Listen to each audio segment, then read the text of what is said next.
기득권을 가지고 있는 자들은 그걸 공감을 하고 싶지 않을 겁니다.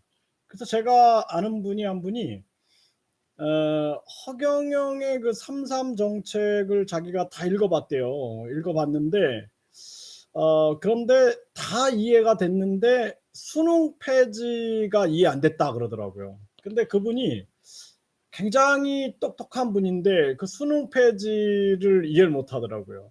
예, 그래서 제가 그 수능 폐지에 대해서 저는 그게 제일 좋았거든요. 사실 인제 저는 제가 인제 교육만 연구한 사람이잖아요. 교육대학을 나와서 계속 교육만 연구하고 교육을 교육학 저서를 계속 써 왔던 사람이기 때문에 결국에는 인간이라는 것이 자신의 그 재능과 관심과 호기심과 개성을 꽃피우는 게 교육이거든요.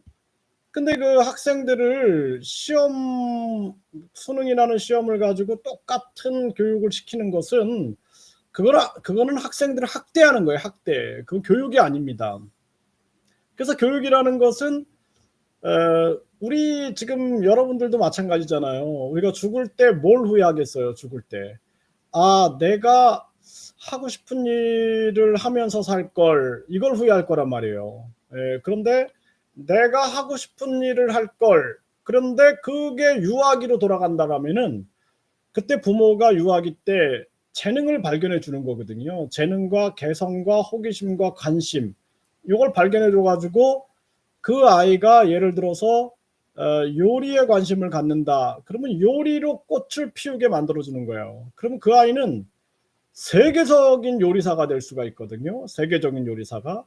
근데 그렇게 요리의 세계적인 요리사가 될 만한 아이를 그냥 뭐 "너는 의사 되라, 의사 되라, 그냥 의사 되라." 자살해 버리는 거예요, 자살을. 예, 그 자살합니다. 네. 그래서 제가 왜 그런 얘기들을 하냐면은 제가 많이 봤어요, 주변에서. 주변에서 "야 쟤는 진짜 재능이 저게 뛰어난데 잘못된 교육." 그러니까 이 교육이 아니라 학대예요, 학대. 저는 학대라고 봐요. 그 수능을 학대라고 보는 거예요. 그거는 학생들 아동 학대예요, 아동 학대. 다른 게 아동 학대가 아니라 네 그게 아동 학대인 거예요. 근데 그걸 이해를 못 하는 거예요. 그리고 기득권을 다 내려놔야 되거든요. 기득권을 싹 내려놓는다라는 게 굉장히 어려운 거예요. 그래서 그 허경영 전 후보의 그 3.3 정책을 실현하려면은 진짜 사심이 하나도 없어야 돼요. 사심. 사심이 없어야 되는 겁니다. 그 사심이 있으면은 그걸 못 해요. 그래서 제가 이 방송을 계속 하는 이유가 뭐냐면은 우리가 약자들, 사회적 약자들 그리고 서민들 네 무슨 어떤 벼슬도 없고 특권도 없는 그리고 이렇다 할 재산도 없는 그러한 서민들이 혁명을 일으켜야 된다라는 거예요. 그래서 그 서민들이 중산층으로 가야 되는데 중산층이 지금 무너지고 있고 하류층이 많아지고 있다라는 것은 이거는 거꾸로 가고 있는 거죠. 거꾸로. 네. 거꾸로 가고 있는 겁니다. 이게 잘못된 네 그런 제도들 이런 것들을 바꿔 나가는 게 굉장히 중요한 거예요. 그리고 지금 인제 좀 뭔가 이상하지 않나요? 여러분들 생각해 보세요. 네. 이제 문재인 대통령이 인제 퇴임할 때 되니까 시위도 다 풀었죠. 네. 인제 "시위도 마음대로 해라." 시위도 인제 뭐 300명 이상 하니까 어떤 일이 벌어질까 여러분들 상상을 해 보세요. 그동안 억눌렸던 게 팍 터지게 됩니다. 3일 후에 18일 그러니깐 다음 주 월요일부터는 시위가 그동안은 미접종자 있으면 50명 그래서 미접종자 있으면은 뭐 "당신들 시위에 관한 법률과 더불어서 방역법을 어겼어." 이렇게 막 해 왔는데 이제는 확 풀어 버렸어요. 그동안 국민들이 억눌렸던 게 이게 인제 터져 나갑니다. 그 대신 마스크는 써라 그랬어요. 또 마스크는. 그러니까 마스크까지 쓰니까 어떻게 돼요? 시위하기 참 좋겠죠. 네, 그래서 이게 이제 하나의 전략적일 수도 있겠다라는 생각을 안 할 수가 없습니다. 네, 그래서 앞으로 대한민국에 큰 혼란이 올 거예요. 네, 그래서 지금 저는 이런 정황, 어떻게 이런 상상할 수 없는 정황이 발생이 되고 있을까? 네, 은행은 성과급 잠치를 벌이고 있고 이자 이익만 46억. 예, 이러한 상황. 이게 어떻게 벌어질까? 그러니까 국민을 분노하게 만드는 것 같아요. 국민을. 아주 가슴 아픈 일이 아닐 수가 없습니다. 그래서 국민 배당금 시대가 꼭 와야 돼요. 이제 제가 왜 이런 얘기를 하냐면은 우리 국민들이 지금 잘 먹고 살기 힘드니까 이제 관심을 못 갖고 있잖아요. 이러한 정황에서 은행들은 순이익금이 급증해서 직원들 성과급 잔치를 해가지고 그 4대 은행의 평균 연봉, 그 직원들의 평균 연봉이 1억을 넘어섰고요. 이런 정황이고 4대 은행 평균 연봉이 1억 돌파. 그리고 은행 이자 장사로만 46조를 벌었다라는 거예요. 46조. 네, 이게 이 돈이 어디로 갈까요? 한번 곰곰이 생각해 보세요. 네, 그리고 대기업이 4차 산업혁명 스타트업에 5년간 1.2조 원을 투자한다 그랬어요. 그러면 대기업들이 4차 산업혁명에 1.2조를 지금 투자한다. 예, 대기업들은 이미 그 돈이 4차 산업 분야로 쫙 지금 이동을 한 거예요. 그러니까 서민들은 코로나 때문에 막 뭐 폐업하고 빚쟁이 되고 자살하고 막 이럴 때 대기업들은 조용히 그 돈을 1.2조를 4차 산업혁명에 투자를 하고 있었던 거예요. 지금 세상은 4차 산업혁명으로 가고 있는 거예요. 그래서 인천중기청과 대기업, 공기업, 공공기관과 함께 스마트 공장에 1,000곳을 지원한다. 그럼 보십시오. 인천의 중소기업청이 대기업과 공공기관과 함께 스마트 공장 1,000곳을 지원한다. 그래서 스마트 공장이 생기게 되면은 이제 공장을 인터넷으로 다 움직이는 겁니다. 네, 공장을 인터넷으로 연결해 가지고 인터넷으로 싹 움직여 버리는 거예요. 그러면은 어떤 일이 벌어질까요? 일단 가장 이들이 외치는 것은 뭐 사고가 안 일어날 거다. 요즘에 그 뭐 각종 뭐 사고가 일어나서 직원들이 죽으면은 산업재해로 인해서 직원이 죽으면은 그 사장을 처벌하잖아요. 그런데 이제 이렇게 스마트 공장을 만들어 버리면은 산업재해가 줄어든다. 이렇게 얘기를 하고 있는 거죠. 사실상 고용이 없어지는 거죠. 고용. 예, 그런데 여러분도 생각해 보십시오. 네, 지금 네, 산업재해로 인해서 사장들을 다 처벌을 했는데 그럼 사장들 입장에서는 어떻게 할까요? 스마트 공장을 만들 수밖에 없는 거예요. 인터넷으로 조정해서 그 안에서 인공지능 로봇이 다 할 수 있게끔 만드는 거예요. 완전 자동화, 완전 연결화가 되는 겁니다. 그러면 국민들은 일자리를 팍 잃어버리게 되는 거예요. 지금 이렇게 온 겁니다. 우리가 3년 동안 헤매일 때 이럴 때 대기업들은 이렇게 준비를 한 거예요. 돈벼락을 맞은 코인 거래소들 대기업 집단에 포함된다라는 거죠. 이 코인도 마찬가지죠. 네, 블록체인 기술에 의해서 이 지금 비트코인, 네, 암호화폐 시장이 성장을 해버린 거죠. 이게 대기업 집단에 포함된다라는 것입니다. 네, 그래서 국내 패션 5개 기업도 지난해 매출액이 1조를 돌파했다라는 거예요. 1조를 돌파. 대기업들은 뭐 지장 안 받잖아요. 네, 뭐 백화점 위주로, 백화점 위주로 했고 그때도 이거 굉장히 많은 그 차별이 있는 거 아니냐, 뭐 이런 얘기가 많았었죠. 네, 그리고 또 디지털로 홍보하고, 그래서 이런 상황들, 그 대기업 공공기관과 함께 스마트 공장 구축을 하는 게 지금 빠르게 진행이 되고 있고요. 네, 10대 제약 바이오사는 평균 매출이 1조 원입니다. 네, 그러니까 지금 4차 산업혁명에서 바이오 생명과학이나 인공지능이나 블록체인 기술을 통해서 디지털 화폐라든지 이쪽 시장이 쫙 커지고 있는 그런 정황인 거예요. 그러니까 지금 우리나라 상황이 이렇게 흘러가고 있다라는 것입니다.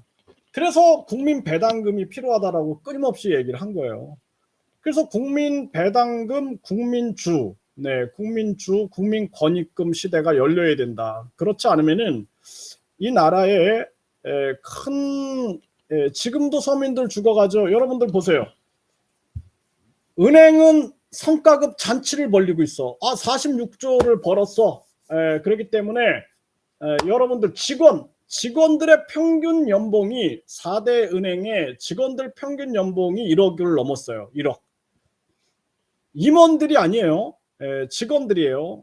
그리고 성과급 잔치를 벌리고 있어. 그럴 때 서민들은 피눈물을 흘리고 있는 거예요. 나는 영혼까지 다 팔아서 집을 샀는데 이거 집 내놔야 돼. 네, 이런 상황. 또 막 경매로 나가. 또 뭐 빨간 딱지 막 붙여줘. 네, 빨간 딱지 붙여주면서 그러면서 이제 경매로 나갈 준비되고, 또 압류 딱지들이 막 붙기 시작해. 그 많은 국민들이 지금 1년에 15,000명씩 자살하잖아요. 그렇죠?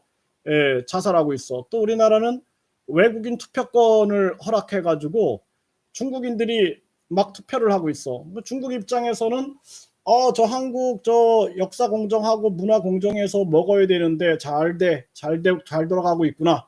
네, 이런 상황에서 이제 시위가 팍 풀어지잖아요. 네, 그러니까 앞으로 3일 후에는 대규모 시위가 엄청 일어나게 될 겁니다. 대규모 시위가 일어나게 되고, 그리고 뭐 윤석열을 탄핵해라 뭐 난리가 되면서 결국에는 민주당이 지금 하는 거 보세요. 민주당이 검찰을 기소청으로 만들어 버리고, 기소청, 검찰이 기소청이 되고 그 다음에는 중대범죄수사처를 만들겠다는 거예요.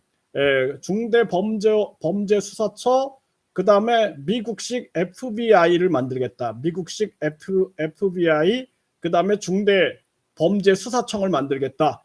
네, 그 공수처도 있죠. 검찰은 그냥 기소청이 되는 거예요. 기소청. 네, 이거 무서운 겁니다. 그러면은 우리나라 국민들은 어떻게 될까요? 우리나라 국민들은 계속 세금만 내야 돼. 네, 이게 공소처 하나 만들어진 것도 세금 부담이 국민 혈세가 막 들어가는데 중대범죄수사청에 미국식 FBI에 네, 검찰은 기소청이 돼. 경찰은 경찰청이 있어, 해양경찰청이 있어, 또 자치경찰이 있어. 이렇게 쫙 늘어나는 거예요. 그래서 제가 이거를 다 통합해가지고 국민안전원으로 하고 경찰, 검찰을 용어를 국민안전관으로 해가지고 수사 전문, 방범 전문, 교통 전문, 기소 전문 이렇게 해서 세금을 아껴야지. 지금 이게 뭐 하는 거냐. 세금을 아끼는 게 아니라 도리어 나라 국민들의 뭐 고열을 빨지 못해가지고 피까지 다 빨아먹는 거냐. 지금 우리 국민들은 이렇게 죽어나가도 결국에는 신경 안 쓰는 거예요. 그래서 우리 국민들이 지금 여기에 신경을 쓰셔야 돼요. 네, 여러분들 진짜입니다. 네, 여기에 신경을 쓰고 계셔야 돼요. 네, 그래서 여기에 신경을 쓰고 계시면서 앞으로 이제 물가가 계속 올라가고 경기 침체 상황에서 물가가 계속 올라가는 상황들, 그래서 공급이 딸리는 상황들, 이게 스태그플레이션이라고 그러잖아요. 그래서 경제가 활성화돼서 물가가 올라가는 그런 인플레이션 현상이 아니라 이거는 완전히 그냥 완전히 경제는 침체되고 있는 상황에서 이자 올라가죠, 물가 올라가죠. 국민들의 삶은 점점 힘들어질 수밖에 없는 그러한 정황으로 가게 되는 거죠. 네. 참 안타까운 일이 아닐 수가 없는 거예요. 앞으로 대한민국에서는 대규모 시위가 일어나면서 결국에는 윤석열 탄핵 시뿐만 아니라 네, 이제 결국에는 유사 내각제로 갈 거예요. 지금 민주당이 검찰도 그냥 기소청으로 바꾸겠다 이러고 있죠. 그러면은 이제 그냥 우리 뭐 윤석열을 탄핵을 하든지 아니면은 유사 내각제로 가자. 유사 내각제로 가면 어떻게 돼요? 윤석열은 검찰하고 똑같아지는 거예요. 검찰이 기소청이 된단 말이에요. 대검찰청이 기소청이 돼버리죠. 이것처럼 윤석열 대통령은 상징적인 허수아비가 될 수 있는 거예요. 그게 유사 내각제입니다. 네, 그렇게 유사 내각제를 만들어 가지고 결국에는 민주당의 다수당에서 행정수반을 뽑게 되는 거예요. 그래서 다수당인 민주당에서 총리가 나오게 되겠죠.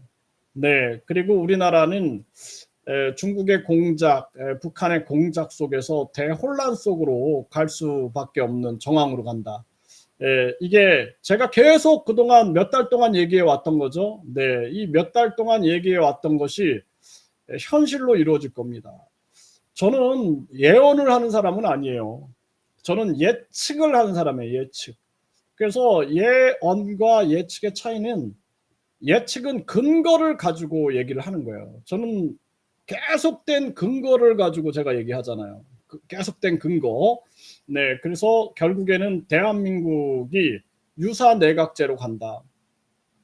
이것을 위해서 김동연이 그동안 쇼 아닌 쇼를 한 거 아닙니까? 네, 김동연이 지지율 1%도 안 나오는 김동연이 계속 방송에 막 나가고 방송에서 띄워지고 결국에는 김동연이 아래로부터 뭐 혁명을 일으키겠다, 아래로부터 반란을 일으키겠다 하더니 민주당 가서 손을 잡았죠. 네, 이재명과. 그리고 나서 한 얘기가 뭡니까? 분권형 대통령제 합시다. 네, 유사 내각제 합시다. 이 얘기예요. 네, 그렇기 때문에 지금 이제 이런 상황이 오늘 민주당에서 검수완박, 네, 검수완박 법안을 제출을 했기 때문에 이제 국회에서 전쟁이 일어나는 거고 3일 후에 대규모 시위가 이제 많이 벌어지게 되면서 그러면서 우리가 이렇게 어려운 정황으로 가게 될 거다 이렇게 생각을 합니다. 그래서 저는 그렇게 생각을 해요. 이렇게 계속 흘러가다가 진짜 여러분들 러시아 전쟁 일어나는 거 보세요. 네, 아프간이 탈레반에게 점령당하는 거 보십시오. 네, 제가 가장 걱정하는 것은 한국의 공산화 그리고 사회주의화예요. 네, 이걸 제가 가장 걱정을 하고 있고 그리고 뭐 아시다시피 지금 뭐 중국과 북한은 계속 한국을 노리고 있죠. 네, 이러한 정황이잖아요. 거기에다가 지금 뭐 사실 제가 윤석열 대통령이라면은 야, 내가 그냥 공무원이었는데 이 공무원을 국민들이 대통령까지 만들어줬기 때문에 오직 국민의 편에 딱 서가지고 그냥 대대적인 개혁을 하겠어요. 네, 그런데 뭐 윤석열도 뭐 자꾸 말 바꾸는 거 보면은 신뢰가 가지 않죠. 그래서 윤석열의 운명이 이제 앞으로 3일 후부터 엄청난 시위에 시달리게 되면서 결국에는 민주당 쪽에서 탄핵당할래 아니면은 유사 내각제 할래 이런 식으로 상황이 가게 될 거다. 그래서 결국에는 뭐 국회의원들이 200명 지금 뭐 민주당, 정의당 합치면은 다 그 사람들은 유사 내각제 원하는 사람들이거든요. 그 사람들 합치면은 한 180석 이상 돼요. 거기에다가 180석이 이상이 되고 거기에다가 국힘 쪽에서 20명만 동의하면은 그냥 헌법 개정해가지고 유사 내각제로 가는 겁니다. 네, 아주 쉬워요. 이런 상황으로 가는 그러한 정황이다. 저는 그렇게 생각을 합니다. 네, 그래서 여러분들이 지금 우리가 하나하나 우리 목소리들 내야 되고 제3지대에서 국민들이 힘을 합치고 준비를 하고 있어야 된다. 그렇지 않으면은 정말 어려운 일이 발생될 수도 있다. 그렇게 말씀을 드립니다. 네, 여러분들 하여튼 뭐 오늘도 고생하셨고요. 네, 오늘 금요일이니까 또 즐겁게 잘 보내시고 또 편히 쉬십시오. 또 저는 내일 뵙도록 하겠습니다. 앞으로 좀 어려운 일들이 많이 있을까봐 걱정을 많이 하게 됩니다. 모두 네, 힘내시길 바라겠습니다.